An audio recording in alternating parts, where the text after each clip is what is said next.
Hi friends, ಎಲ್ರಿಗೂ ನಮಸ್ತೆ. Welcome back to Deepika life style and blogs. ಎಲ್ಲರೂ ಹೇಗಿದ್ದೀರಾ? ನಾನು ಚೆನ್ನಾಗಿದ್ದೀನಿ. ಐ ಹೋಪ್ ನೀವೆಲ್ಲರೂ ಚೆನ್ನಾಗಿದ್ದೀರಾ ಅಂತ ಅಂದ್ಕೊಂಡಿದ್ದೀನಿ. ಈ ವಿಡಿಯೋನ ಫಸ್ಟಿಂದ ಕೊನೆವರೆಗೂ ಸ್ಕಿಪ್ ಮಾಡಿದೆ ನೋಡಿ. ನಿಮ್ಗೆ ಇಷ್ಟ ಆದರೆ ಒಂದು ಲೈಕ್ ಕೊಡೋದನ್ನು ಖಂಡಿತ ಮರಿಬೇಡಿ.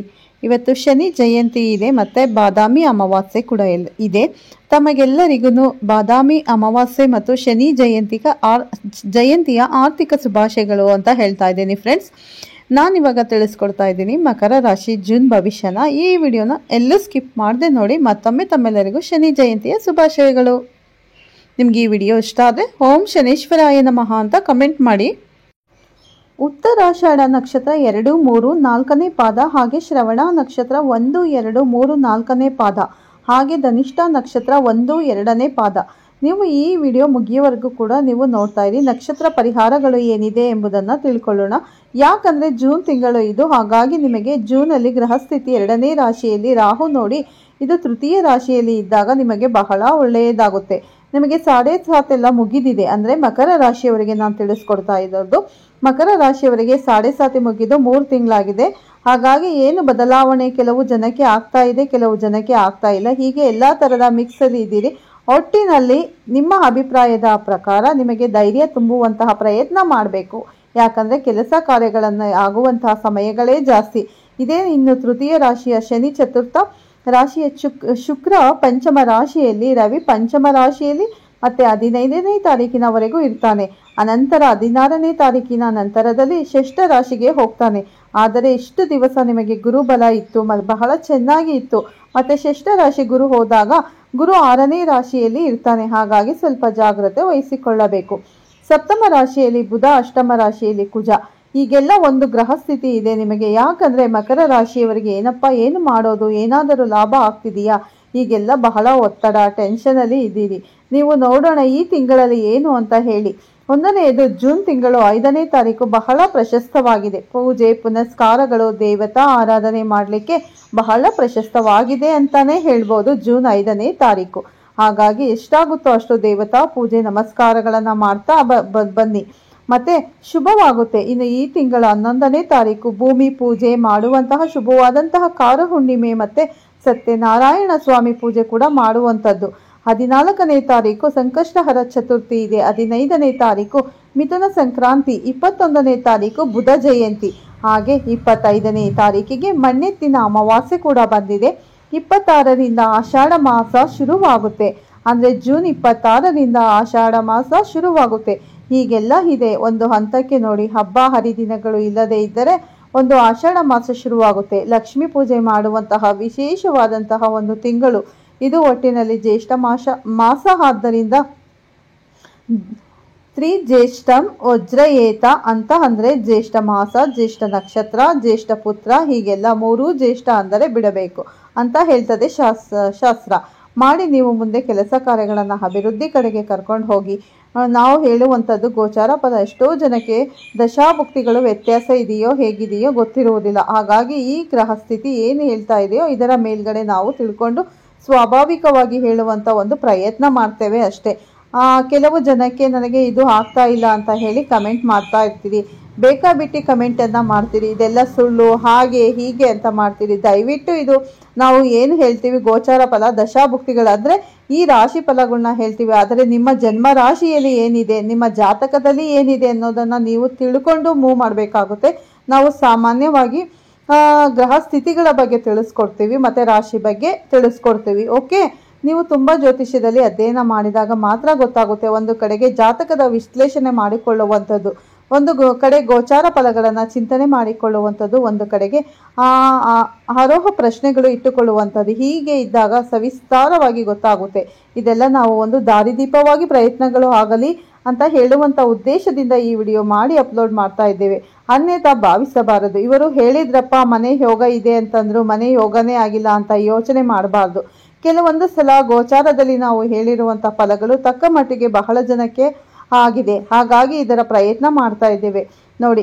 ಮಕರ ರಾಶಿಯವರಿಗೆ 7.5 ಶನಿ ಮುಗೀತು. ಆದರೆ ನಿಮ್ಮ ಮನಸ್ಸಿನ ಒಳಗಡೆ ಏನೋ ಒಂದು ಚಿಂತೆ, ಏನೋ ಒಂದು ಆತಂಕ, ಅವುಗಳನ್ನೆಲ್ಲ ಬಿಟ್ಟು ಬಿಡಬೇಕು. ಫಸ್ಟು ಬೆಳಗ್ಗೆ ಆದ ತಕ್ಷಣ ಬ್ರಾಹ್ಮಿ ಮುಹೂರ್ತ ಚಿಂತನೋಹಿತ ಎಂಬುದಾಗಿ, ಅಂದರೆ ಬ್ರಾಹ್ಮಿ ಮುಹೂರ್ತ ಚಯ ಚಿಂತನೋಹಿತ ಎಂಬುದಾಗಿ ಗ್ರಂಥಕಾರರೆಲ್ಲ ಹೇಳಿದ್ದಾರೆ. ಅಂದರೆ ನಾವು ಬ್ರಾಹ್ಮಿ ಮುಹೂರ್ತದಲ್ಲಿ ಎದ್ದು ಅಟ್ಲೀಸ್ಟ್ ಸೂರ್ಯ ಉದಯ ಆಸುಪಾಸಿನಲ್ಲಿ ಒಳಗಡೆಯಾದರೂ ಎದ್ದು ಬ್ರಾಹ್ಮಿ ಮುಹೂರ್ತ ಅಂದ ತಕ್ಷಣವೇ ತಲೆ ಕೆಳಬಹುದು. ನಿಮಗೆ ಇಷ್ಟು ತಲೆ ಕೆಡಬಹುದು, ನಿಮಗೆ ಇಷ್ಟು ಬೇಗನೆ ಹಿಂಗೆ ಹೇಳ್ತಾರಪ್ಪ 4 ಗಂಟೆ 5 ಗಂಟೆಗೆ ಅಂತ ಹೇಳಿ ರೂಢಿ ಮಾಡ್ತಾ ಇದ್ದಾರೆ. ಅದರಲ್ಲೂ ಬದಲು ಯಾವುದೂ ದೊಡ್ಡದಲ್ಲ. ಬೇಗನೆ ಮಲಗುವಂಥದ್ದು, ಬೇಗನೆ ಹೇಳುವಂಥದ್ದು, ಇವೆಲ್ಲ ನಮಗೆ ಪ್ರಾಕ್ಟೀಸ್ ಮಾಡ್ತಾ ಬಂದರೆ ಅದು ಬಹಳ ಉತ್ತಮವಾಗುತ್ತದೆ. ಆರೋಗ್ಯಕ್ಕೂ ತುಂಬಾ ಒಳ್ಳೆಯದು. ಮಾರ್ನಿಂಗ್ ಬ್ರಾಹ್ಮಿ ಮುಹೂರ್ತದಲ್ಲಿ ಎದ್ದು ಸ್ನಾನ ಮಾಡೋ ಈ ಪೂಜೆ ಮಾಡೋದ್ರಲ್ಲಿ ಇದು ಎಲ್ಲೂ ಸಿಗಲ್ಲ. ಮನಸ್ಸಿಗೆ ಎಷ್ಟು ನೆಮ್ಮದಿ ಸಿಗುತ್ತೆ. ಮತ್ತು ಬೆಳಗಿನ ವಾತಾವರಣ ಕೂಡ ಆರೋಗ್ಯಕ್ಕೆ ತುಂಬ ಒಳ್ಳೆಯ ಗಾಳಿ ಇರುತ್ತೆ. ವಾಕ್ ಕೂಡ ಮಾಡೋದ್ರಿಂದ ದೇಹಕ್ಕೂ ಕೂಡ ಒಳ್ಳೆಯ ವಾತಾವರಣ ಸಿಗುತ್ತೆ. ಹಾಗಾಗಿ ಬ್ರಾಹ್ಮಿ ಮುಹೂರ್ತ ಚೌತಾಯ ಚಿಂತೆ ಆತ್ಮನೋಹಿತಂ, ನಮ್ಮ ಬಗ್ಗೆ ಎದ್ದು ಇವತ್ತು ಏನು ಕೆಲಸ ಮಾಡಲಿ. ಆತ್ಮನೋಹಿತಂ ಅಂದರೆ ಆತ್ಮೋದ್ಧಾರಕ್ಕೆ, ನಮ್ಮ ಅಭಿವೃದ್ಧಿಗೆ, ಮತ್ತು ನಾವು ಮಾಡುವಂಥ ಕೆಲಸ ಕಾರ್ಯದ ಅಭಿವೃದ್ಧಿಗೆ ಏನು ಮಾಡಬೇಕು ಅಂತ ಹೇಳಿ ಚಿಂತೆ ಮಾಡಬೇಕಂತೆ. ಹಾಗಾಗಿ ನೀವು ಪ್ರತಿನಿತ್ಯವೂ ಈ ಚಿಂತೆಯನ್ನು ಬಿಡದೆ ನೀವು ಮಾಡ್ತಾ ಬನ್ನಿ. ಅದರಿಂದ ಬಹಳ ಶುಭವಾದಂತಹ ಅನುಕೂಲತೆಗಳು ಆಗುತ್ತೆ.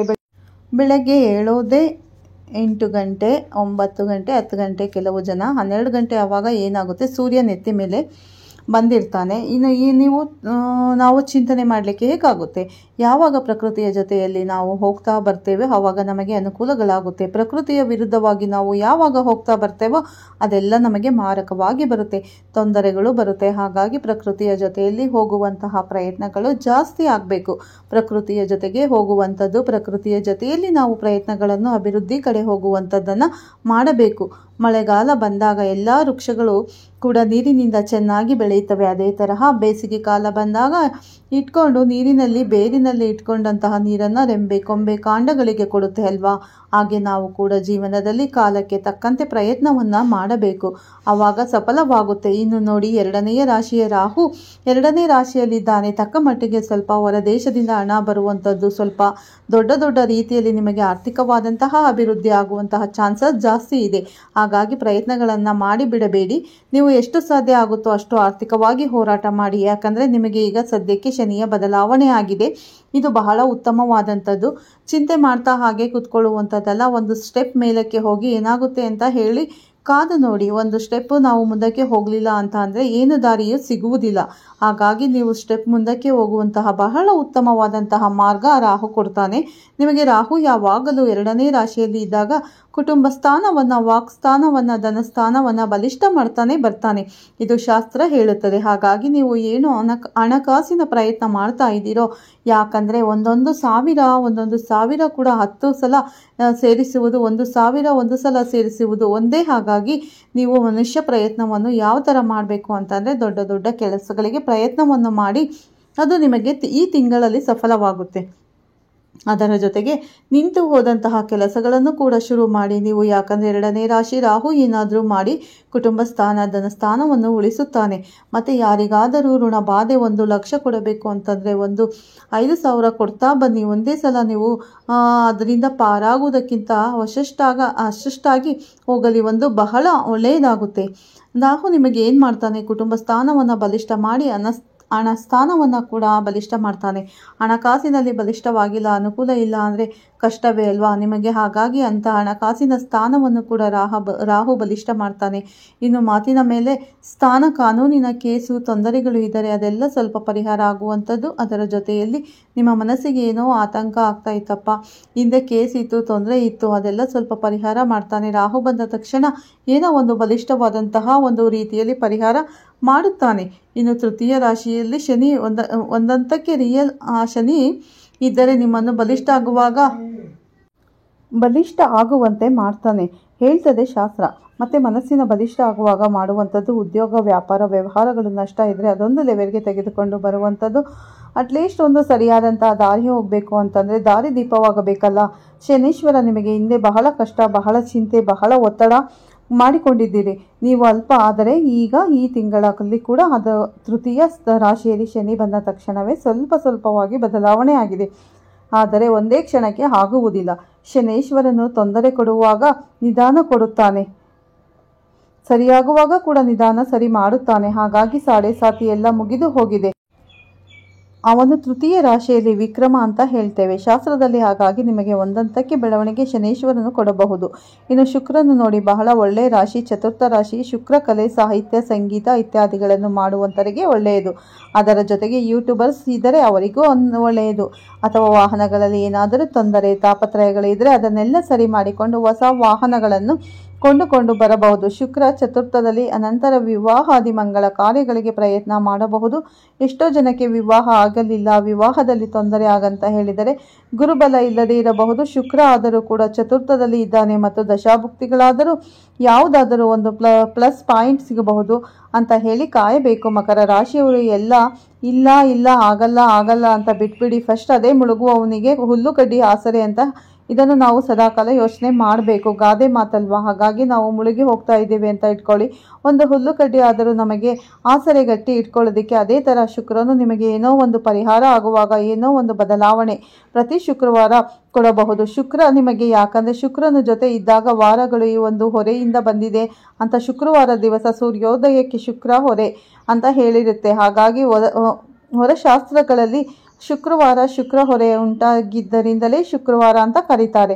ಸಾಮಾನ್ಯ 6 ಗಂಟೆ 7 ಗಂಟೆಗೆ ಒಂದೊಂದು ಗಂಟೆಗೆ ಒಂದೊಂದು ಹೊರೆ ಇರುತ್ತದೆ. ಆ ಹೊರೆಯಲ್ಲಿ ಶುಕ್ರ ಹೊರೆಯಲ್ಲಿ ನೀವು ಶುಕ್ರವಾರ ಒಳ್ಳೆ ಪ್ಲಾನ್ ಮಾಡಿಕೊಳ್ಳಿ. ಬೆಳಗ್ಗೆ ಇದ್ದ ತಕ್ಷಣವೇ 6:30 7 ಒಳಗಡೆ ಶುಕ್ರವಾರ ದಿವಸ ಏನಾದರೂ ಒಂದು ಪ್ಲಾನ್ ಮಾಡುವಂಥದ್ದು ಮರ್ಯಾದೆ ಮಾಡಿ. ಶುಕ್ರನ ನಿಮ್ಮ ಚತುರ್ಥದಲ್ಲಿ ಇದ್ದಾನೆ ನೋಡಿ. ಏನಾದರೂ ಒಂದು ಹಣಕಾಸು ಇರಬಹುದು, ವ್ಯವಹಾರ ಇರಬಹುದು, ಅಥವಾ ಬೇರೆ ಜೊತೆಗೆ ಜಗಳ ತೊಂದರೆ ಆದದ್ದು ಇರಬಹುದು. ಅಂದರೆ ಶುಕ್ರ ಸರಿ ಮಾಡ್ತಾನೆ ನಿಮಗೆ. ಅಥವಾ ದಾಂಪತ್ಯ ಜೀವನದಲ್ಲಿ ಬಹಳ ಜನಕ್ಕೆ ನೋಡಿ 7.5 ಶನಿ ಬಂದಾಗ ಒಂದಷ್ಟು ಕಾನೂನಿಯಾದಂಥ ತೊಂದರೆ ಆಯಿತು. ಕುಟುಂಬವನ್ನು ಕಳೆದುಕೊಂಡವರು, ಗಂಡ ಹೆಂಡತಿ ಕಿರಿಕಿರಿ ಆಯಿತು, ಬಹಳ ರೀತಿಯಾಗಿ ಡೈವರ್ಸ್ ಮೊದಲಾಂಥ ಸಮಸ್ಯೆಗಳು ಬಹಳ ಆಯಿತು. ಅದೆಲ್ಲವೂ ಈ ತಿಂಗಳಲ್ಲಿ ಸರಿ ಹೋಗುತ್ತೆ. ಮಕರ ರಾಶಿಯವರಿಗೆ ಜೂನ್ ಒಳ್ಳೆಯ ಫಲಗಳನ್ನು ಕೊಡುತ್ತೆ ಅಂತಾನೆ ಹೇಳ್ಬೋದು. ಈ ವಿಡಿಯೋ ಇಷ್ಟ ಆದರೆ ಓಂ ಶನೇಶ್ವರಾಯ ನಮಃ ಅಂತ ಕಮೆಂಟ್ ಮಾಡಿ. ಮತ್ತೆ ಸಿಗ್ತೀನಿ ಉತ್ತಮ ಮಾಹಿತಿಯೊಂದಿಗೆ. ಅಲ್ಲಿವರೆಗೂ ನಿಮ್ಮೆಲ್ಲರಿಗೂ bye, take care, bye all friends.